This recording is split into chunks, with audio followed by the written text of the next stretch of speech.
HD सच्ची कहानियों पर आप सभी का स्वागत है। स्कूल में एकदम से भगदड़ मच गई थी। ये ब्रेक ख़त्म होने का वक्त था। यूँ तो रोज़ाना पूरे 40 मिनट तक ब्रेक दी जाती थी, मगर आज ना जाने क्या हुआ था।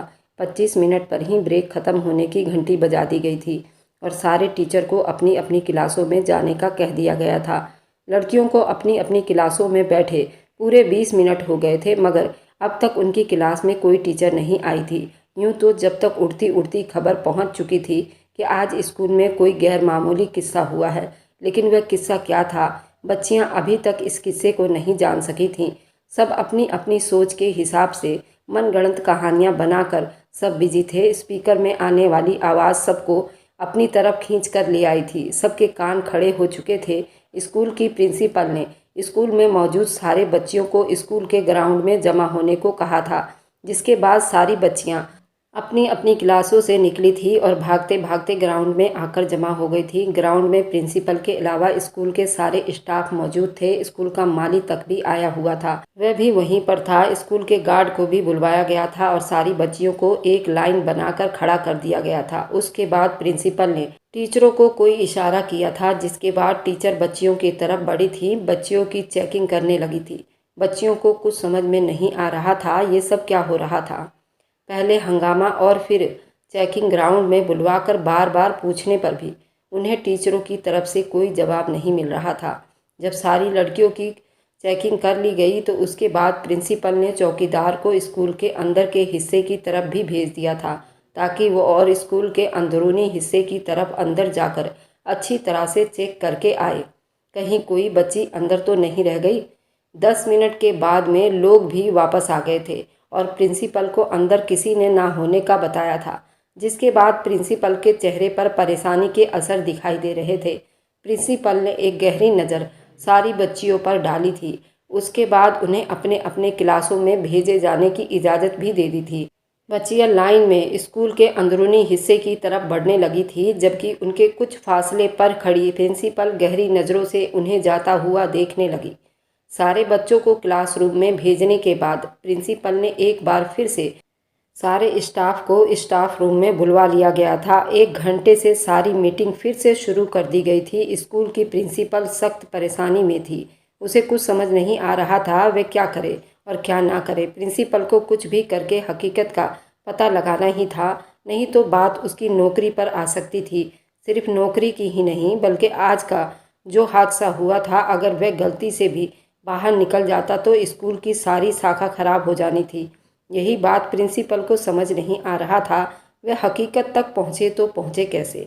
बात कोई इतनी छोटी भी नहीं थी कि जिसको नज़रअंदाज किया जाता या भुला भी दिया जाता। कोई भी स्कूल इस बात को कैसे बर्दाश्त कर सकता है कि उसके स्कूल के अंदर कोई गलत काम हो रहा हो, काम भी ऐसा जिस पर यकीन करना भी मुश्किल हो। प्रिंसिपल एक बार फिर से 1 घंटा पहले होने वाले हादसे पर नज़र करते हुए 11:15 का टाइम था। स्कूल ब्रेक हो गई थी। सिर्फ 10 मिनट ही बीते थे जब प्रिंसिपल ने अपने लिए लंच मंगवाया और फिर अपने कमरे से निकलकर स्टाफ रूम की तरफ आ गईं, ताकि स्टाफ रूम में टीचरों को बता सके कि सारी बच्चियों की डायरी में आज की डेट ज़रूर अटैच कर दी जाए, क्योंकि पेपर शुरू होने में सिर्फ 5 दिन बाकी रह गए थे। यही सब कहने में प्रिंसिपल स्टाफ रूम आई थी, लेकिन जो ही स्टाफ रूम के दरवाजे पर पहुंची और उस वक्त उसके कानों में किसी नवजात शिशु की रोने की आवाज़ सुनाई दी थी। प्रिंसिपल ने हैरानी से मुड़कर अपने आजू बाजू में देखा था। स्कूल में बच्चे की रोने की आवाज़ हैरान कर देने वाली बात थी। ऐसी आवाज़ तो सिर्फ अस्पताल और क्लिनिक वगैरह में सुनी जाती है, फिर ऐसी आवाज़ स्कूल से क्यों आ रही थी। एक पल तो प्रिंसिपल ने सोचा कि शायद किसी बच्चे की माँ स्कूल आई हो और उसके साथ कोई बच्चा हो, लेकिन फिर सोचने वाली बात ये थी, अगर कोई औरत भी आई थी तो वह इस तरह छोटे बच्चे को साथ लेकर क्यों आई थी, क्योंकि जो आवाज़ आई थी वह आवाज़ ऐसी थी जैसे कोई बच्चा अभी अभी इस दुनिया में जन्म लिया हो या आया हो। वह किसी तुरंत जन्म लेने वाले बच्चे की रोने की आवाज़ थी। प्रिंसिपल को दरवाजे पर खड़ा देखकर टीचर भी उठकर उसके पास आकर खड़ी हुई थी और उन्होंने भी उस आवाज़ को बखूबी सुनी थी। बच्चे की रोने की आवाज़ बस थोड़ी ही देर आई थी, उसके बाद बंद हो गई थी। प्रिंसिपल हैरानी से टीचरों की तरफ देखती हुई आवाज़ की हकीकत में चल पड़ी थी। टीचर भी मारे शक के उसके पीछे पीछे हो ली थीं। उनको ये बात समझने में देर नहीं लगी थी और बिना शक के ये आवाज़ टीचरों के वॉशरूम से आ रही थी। बात उन सबके लिए ज़्यादा हैरान करने वाली थी। उनमें तो कोई भी टीचर प्रेग्नेंट नहीं थी। फिर सवाल पैदा नहीं था कि आखिर आवाज़ वॉशरूम से क्यों आ रही थी। जब चलती हुई वॉशरूम के दरवाजे पर पहुंच चुकी थी, वॉशरूम का दरवाज़ा खुला हुआ था, जिसकी वजह से वह अंदर के मंजर को बगैर किसी शक के देख सकती थी। जो ही उन्होंने सामने देखा, एकदम से सबकी हैरानी गहरी समुंदर में उतर गई थी। सामने का मंजर देखकर उनकी आंखें फटी की फटी रह गई थी। उन्होंने देखा कि उनके सामने एक 13 साल की बच्ची, 7 क्लास के पढ़ने वाली बच्ची, अपने हाथों में एक अभी जन्म नवजात शिशु को उठाए हुए उसको उलट पुलट कर देखने में बिजी थी, और दूसरा हाथ उसने जोर से उस बच्ची के मुंह पर रखा हुआ था ताकि उसके रोने की आवाज़ बाहर ना आए।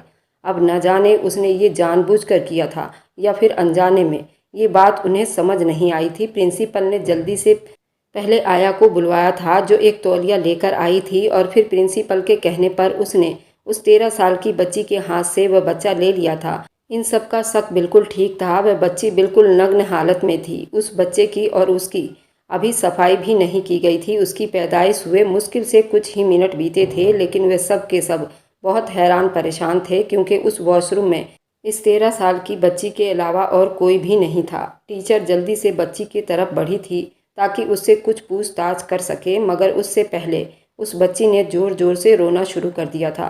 वह बच्ची पूरी तरह से खून में लथपथ थी। शायद वह उस नवजात शिशु को उठाने की वजह से उसकी सारी वर्दी खराब हो गई थी। प्रिंसिपल ने टीचर को रोकने को कहा और खुद बच्चे की तरफ गई और उससे प्यार से पुचकारते हुए बोली, आया आंटी से हाथ मुंह धुलवाकर स्टाफ रूम में आओ, मैं तुम्हारे लिए बहुत सारे गिफ्ट रखे हुए हैं।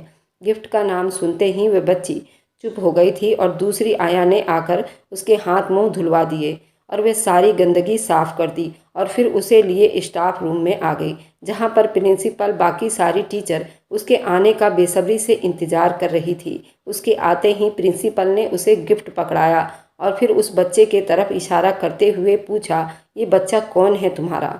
उस पर वह बच्ची कहने लगी, ये तो इधर ही वॉशरूम के वॉश बेसिन में पड़ा हुआ था। वह शर्मा गई। ये बच्चा वहाँ पर पड़ा हुआ था। जब उसने उसे उठाया तो बच्चा रोने लग गया था। प्रिंसिपल ने उसे कहा, आप टीचर के वॉशरूम में क्यों गई थी? आप जानती हैं ना कि स्टूडेंट के लिए अलग वॉशरूम है, और फिर वॉशरूम में आपको किसने भेजा था? उससे पहले कि वह बच्ची कोई और जवाब देती, स्टाफ की एक टीचर बोल पड़ी थी। उसने कहा कि मैडम जी, इस बच्ची का सुबह से पेट खराब था।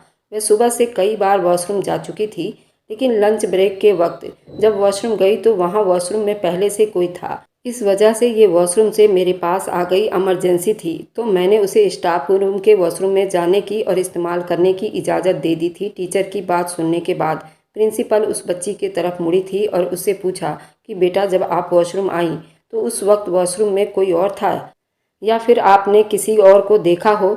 उस पर उस बच्ची ने ना में सिर हिलाया था। उसका कहना था कि जब वो पेशाब करने से फ्री हुई तो वॉश बेसन में हाथ धोने लगी थी, तब उसे वॉश बेसन से ये बच्चा मिला था।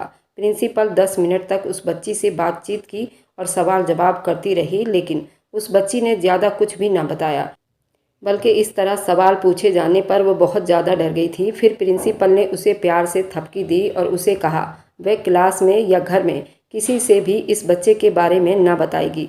अगर उसने ऐसा किया तो उसे पनिश भी किया जा सकता है। अगर वह ऐसा नहीं करेगी तो उसे बहुत सारे गिफ्ट भी दिए जा सकते हैं। प्रिंसिपल जानती थी कि बच्चे को किस तरह हैंडल करना था। बच्ची को इधर उधर लगाकर उसने बच्ची के दिमाग से ये बात निकाल दी थी। साथ ही साथ उसने लंच ब्रेक बंद करके सारी बच्चियों को ग्राउंड में बुलवाया था ताकि सबकी चेकिंग वगैरह की जा सके, मगर कहीं से कोई सुराग ना मिला था। उस बच्चे को साफ़ सुथरा करने के बाद उसके लिए दूध और कपड़ों का इंतजाम भी कर लिया गया था। उस टाइम बच्चा स्टाफ रूम के मेज में पड़ा हुआ था, जबकि सारी टीचर और बाकी सब परेशानी से प्रिंसिपल की तरफ देख रहे थे, जो यहाँ वहाँ टहल रही थी। फिर बार बार उस बच्चे की तरफ भी देख रही थी। प्रिंसिपल ने अपने कमरे से अपना लैपटॉप मंगवा लिया था। स्कूल में सिर्फ 4 ही कैमरा था। उसे स्कूल के असेंबल हॉल के साथ स्टाफ रूम और प्रिंसिपल ऑफिस के दरवाजे के बाहर की तरफ भी कवर करता था। प्रिंसिपल ने वह कैमरा अपने लैपटॉप से कनेक्ट किया हुआ था। थोड़ी देर में प्यून लैपटॉप ले आया था। प्रिंसिपल ने सिवाय एक के और सारी बाकी टीचरों को अपने अपने क्लासरूम में जाने को कह दिया था। उसके बाद टीचर को साथ लेकर लैपटॉप खोलकर बैठ गई और फिर कुछ ही देर में सुबह का सारा मंजर उसकी आंखों के सामने थे। उसने 10 बच्चों की लिस्ट निकाली और उसके बाद एक एक चीज़ को गौर से देखने लगी थी। 10 बजे से लेकर 11:15 तक स्टाफ में से सिर्फ 3 टीचर ही उस वॉशरूम में गई थी और उन्हें वापस आती भी देखा गया था। वीडियो चलते चलते 11:45 के करीब पहुंच चुकी थी और उस वक्त प्रिंसिपल के ऑफिस के फ़ोन पर किसी की कॉल आ गई थी। प्रिंसिपल टीचर को देखते रहने का कहकर खुद पियून के बुलाने पर ऑफिस की तरफ चल पड़ी थी, जबकि वे टीचर वीडियो देखने लगी थी। वीडियो 10:50 पर पहुंच चुकी थी। स्क्रीन पर देखते हुए उस टीचर की आंखों में अचंभव उभरा था और फिर उसके बाद उसके चेहरे पर परेशानी और उसका रंग सफ़ेद पड़ गया था। 11:52 पर 13 साल की बच्ची जो 7वीं क्लास में पढ़ती थी वह उस तरफ गई थी, जो 11:05 पर वापस भी आ गई थी। उसे देखकर उस टीचर के हाथ पैर एकदम से पसीना आना शुरू हो गया था। उसने कांपते हाथों से वीडियो को एकदम से रोक दिया था और फिर उसे क्लोज करने लगी थी। जो वीडियो क्लोज होती जा रही थी वैसे वैसे बच्ची के चेहरे की घबराहट बढ़ती जा रही थी।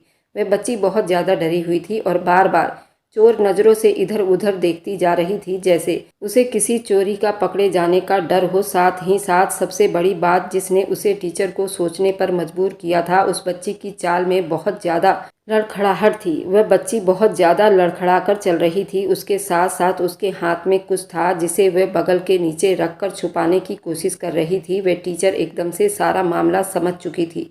मारे घबराहट के उसके माथे पर पसीने की बूंदें चमकने लगी थी।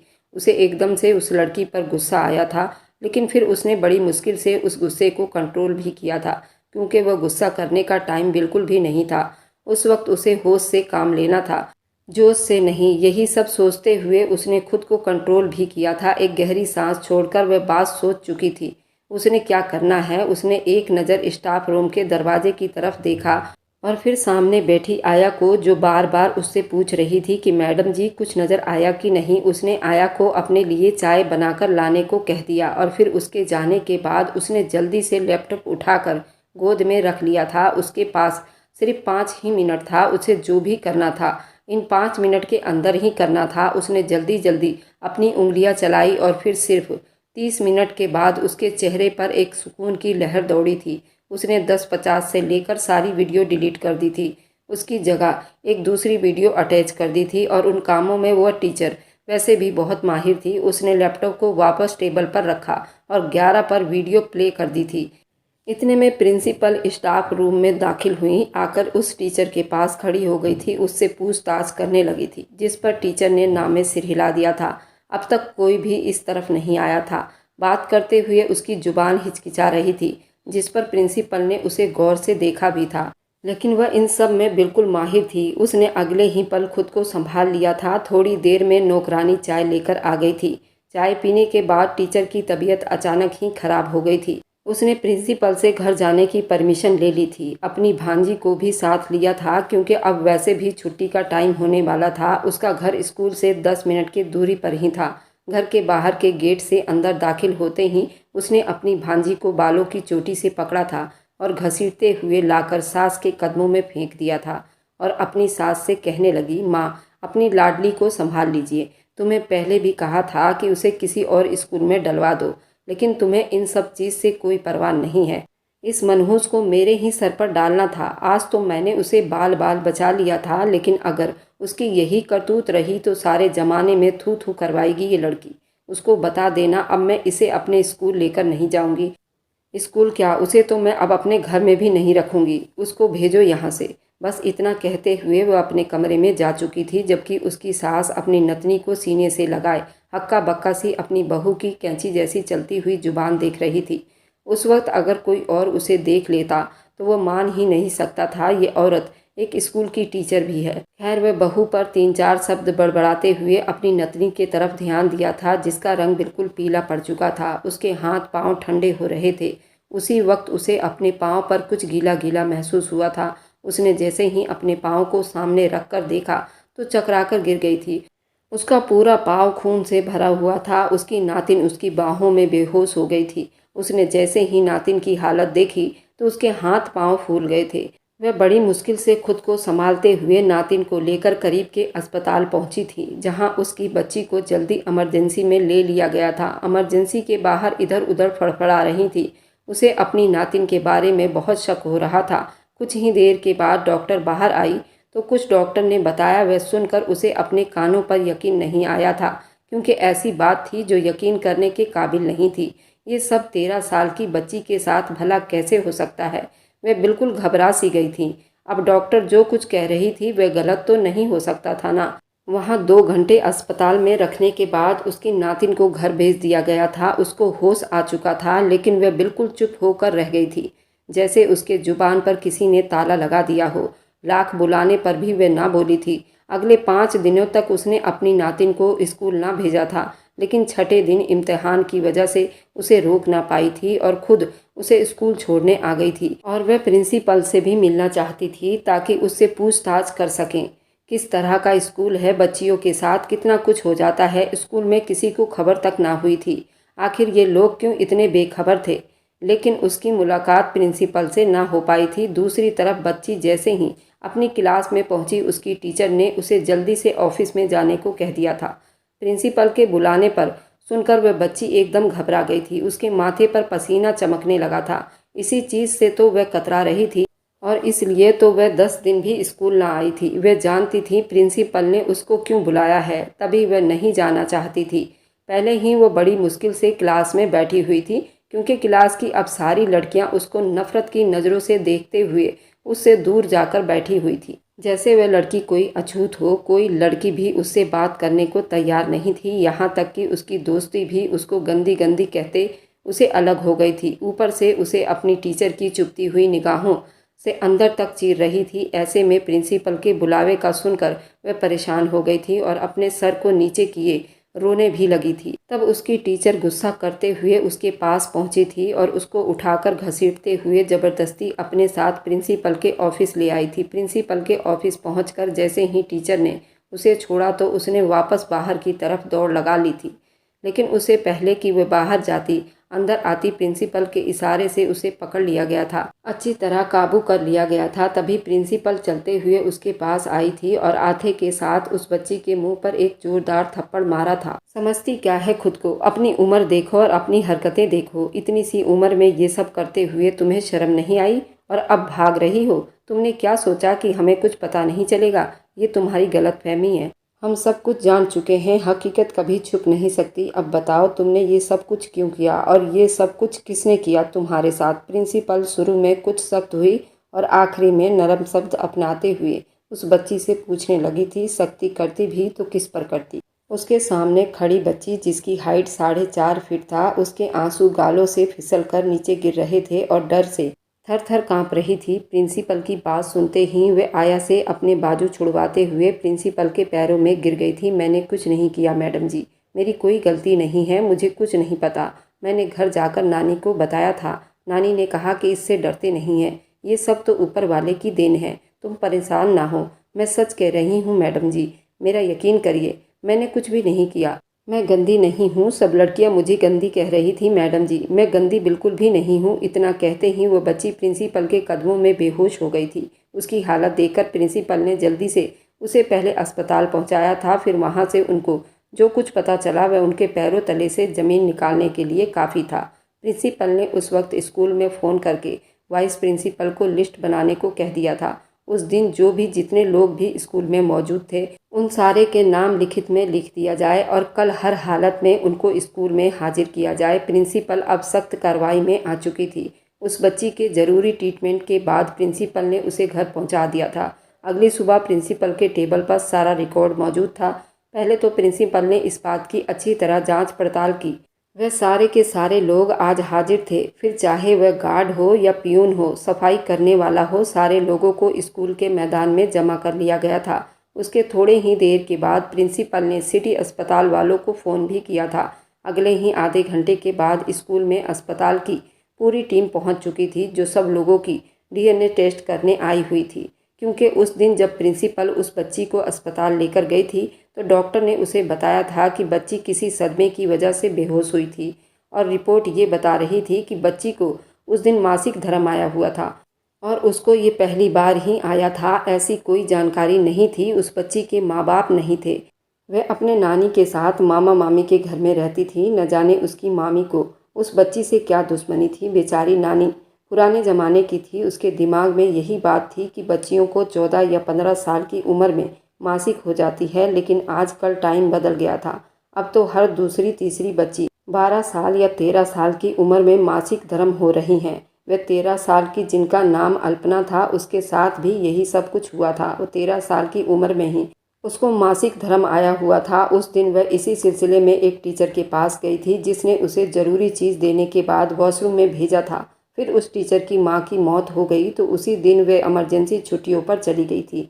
आज प्रिंसिपल के बेहद कहने पर वह वापस आई थी। उस दिन घर आने के बाद अल्पना की मामी ने उसके साथ जो व्यवहार किया था, उसके बाद अल्पना बहुत डरी हुई थी। उसने सोचा कि उससे बहुत कुछ गलत हो गया है जो नहीं होना चाहिए था, इसलिए मामी ऐसे कह रही है। उसके बाद उसने अपनी नानी की बातें भी नहीं सुनी जो वह डॉक्टर से कह रही थी। इतनी छोटी सी बच्ची के साथ ये सब कैसे हो सकता है? ये सब सुनकर वह डर गई थी। मैं ज़्यादा सोचने पर मजबूर हो गई थी कि उसके क्लास के बच्चों ने उसे गंदा कहना शुरू कर दिया था। उसे गंदा इसलिए कह रहे थे क्योंकि वह घर वाले और टीचरों की जुबानी उन्होंने सुना था कि अल्पना को छोटी सी उम्र में बच्चा हुआ है। लेकिन अल्पना इस बात से अनजान थी। वह समझ रही थी कि शायद पीरियड की वजह से सारी लड़कियां उसे बुरा भला कह रही हैं, लेकिन अस्पताल पहुंचकर प्रिंसिपल का शक भी दूर हो चुका था। जब अल्पना को छोड़ने घर गई तो उनकी मुलाकात अल्पना की नानी से हुई थी। उससे घर की समस्याएं वगैरह पूछे गए थे। ये सब जानकारी लेने के बाद प्रिंसिपल वहां से निकल आई थी। प्रिंसिपल ने नवजात शिशु को अस्पताल में एडमिट भी करवा रखा था। उसकी जांच करने के लिए एक टीम को भी बुलवाया गया था। इसलिए अगले ही दिन स्कूल में अस्पताल की पूरी टीम पहुंच चुकी थी। सब लोगों के डीएनए टेस्ट किए गए थे। आखिर में जब प्रिंसिपल ने अपने साथ सारी टीचरों के टेस्ट करवाने को कहा, तब उन सब में से एक टीचर ऐसी थी जिसके चेहरे का रंग बिल्कुल फीका पड़ गया था। उसे देखकर प्रिंसिपल के चेहरे पर एक मुस्कुराहट भी आ गई थी। वो पहले ही उसके बारे में जान चुकी थी, लेकिन बगैर किसी सबूत के वह उसे पॉइंट आउट नहीं करना चाहती थी। लेकिन अब उसे यकीन था सबूत बहुत जल्द उसके हाथ में होगा। सिर्फ 3 दिन का इंतजार करना था, क्योंकि इतनी सारी रिपोर्ट एक ही दिन में मिलना मुमकिन नहीं था। इतने सारे रिपोर्ट के लिए कम से कम 3 दिन का टाइम लगना था। फिर 3 दिन पलक झपकते ही बीत गए थे। चौथे दिन सारे रिपोर्ट उसके हाथ में थी। प्रिंसिपल बगैर किसी को बताए स्कूल से निकल गई थी और सीधा अल्पना के घर जाकर रुकी थी। अल्पना के घर जाते वक्त वह नवजात शिशु को अपने साथ ले जाना नहीं भूली थी, क्योंकि वह बच्चा इसी घर का था। थोड़ी ही देर में अल्पना की मम्मी भी घर पहुंच गई थी और प्रिंसिपल को देखकर घबरा गई थी। लेकिन फिर जो ही उसने अपने बच्चे को देखा तो घूरती नज़रों में अल्पना की तरफ बढ़ी थी। देखा माँ, तेरी नातिन क्या गुल खिलाकर आई है। हमारे मुंह पर तो इसने कालिक पोत दी है, हमारी इज्जत खाक में मिला दी है। इस उम्र में ही ये माँ बनकर बैठ गई है। अल्पना की मामी दोनों हाथों से अल्पना को पकड़कर उसे झकझोर रही थी। उससे पहले कि अल्पना को और ज़्यादा अपने पकड़ में लेती, घर के दरवाजे पर अल्पना के मामा अंदर दाखिल हुए थे, जिन्होंने आते के साथ ही अल्पना की मामी को पकड़कर अल्पना से दूर धकेला था। प्रिंसिपल उस नवजात शिशु को लेकर अल्पना की नानी के पास गई और बच्चा उसकी गोद में रखने के बाद वह कहने लगी, ये रही आपकी अमानत, ये बच्चा आपके बहू का है। अब ये नहीं मालूम कि ये बच्चा आपके बेटे का है या नहीं। सबसे पहले आप अपने बेटे की डीएनए टेस्ट करवाकर इस बच्चे को स्वीकार कर सकते हैं, क्योंकि आपकी बहू ये औरत बहुत धोखेबाज है। अल्पना की नानी यूं ही हक्का बक्का से लड़खड़ाते हुए अल्पना की मामी के पास आई थी। उससे कहा कि मैं तो तुमको एक काबिल टीचर समझती थी, मगर मैं गलत थी। जो औरत खुद की औलाद को पैदा होने के साथ ही अपनाने के बजाय उसे मरने के लिए फेंक दे, वे औरत किसी को क्या शिक्षा दे सकती है। तुम तो माँ कहलाने के लायक नहीं हो। अपने ही नवजात शिशु को मरने के लिए छोड़ दिया और इल्ज़ाम एक 13 साल की बच्ची पर लगा दिया। खुद की इज्जत बचाने के लिए, ये जाने बगैर कि उस बच्ची की ज़िंदगी पर उसका क्या असर पड़ेगा। आप किसी को क्या शिक्षा देंगी, क्या सीख देंगी। उस टीचर का उसके पति के अलावा किसी दूसरे आदमी से अफेयर था और वह बच्चा उसी के आशिक का था। तभी उस बच्चे को वह दुनिया में नहीं लाना चाहती थी। अफसोस है, मैं आपको अपने स्कूल में नहीं रख सकती। इतना कहते के साथ ही प्रिंसिपल वहाँ से चली गई थी। अल्पना के मामी को पहले से सारा सच बता चुकी थी। वह बच्चा कोई और नहीं बल्कि अल्पना के मामी का ही बेटा था, जिसे उसने पैदा होते के साथ ही फेंक दिया था। कोई पहला बच्चा नहीं था। आज से पहले भी वह अपने 3 बार ऑपरेशन करा चुकी थी। उसे बच्चे बिल्कुल भी पसंद नहीं थे। इसी वजह से वो अपने बच्चे को होने नहीं देती थी। अल्पना के मामा ने उसी वक्त उस औरत को डिवोर्स देकर घर से निकाल दिया था। वे औरत थी ही इसी काबिल। अपनी इज्जत बचाने के लिए उसने कई लोगों को मुसीबत में भी डाला था। उसकी वजह से स्कूल की अच्छी खासी शाखा खराब होते होते रह गई थी और ऊपर से इतने लोगों पर किया जाने वाला शक, अल्पना जैसी छोटी सी बच्ची पर बिना वजह इल्ज़ाम लगाकर उसकी ज़िंदगी बर्बाद करने की कोशिश करना बहुत गलत था। ये सब माफ़ी के काबिल बिल्कुल नहीं था और ना उन लोगों में अब इतना हिम्मत था कि उसे माफ़ करके वे दोबारा अपने पास रख सकते थे। मैं आप लोगों से पूछती हूँ कि उसके पति ने उसको डिवोर्स देकर उसके साथ अच्छा किया या गलत। अगर आपको आज की कहानी पसंद आई है तो वीडियो को ज़रूर लाइक कीजिएगा और अपने दोस्तों के साथ शेयर भी कीजिएगा। और हाँ, अगर आपने अभी तक हमारे चैनल को सब्सक्राइब नहीं किया है तो ज़रूर सब्सक्राइब कर लें। मिलते हैं हम अपनी कल की एक नई दिलचस्प कहानी के साथ। मुझ पर सदा अपना प्यार और स्नेह बनाए रखें। सभी को मेरा प्यार भरा नमस्कार दोस्तों।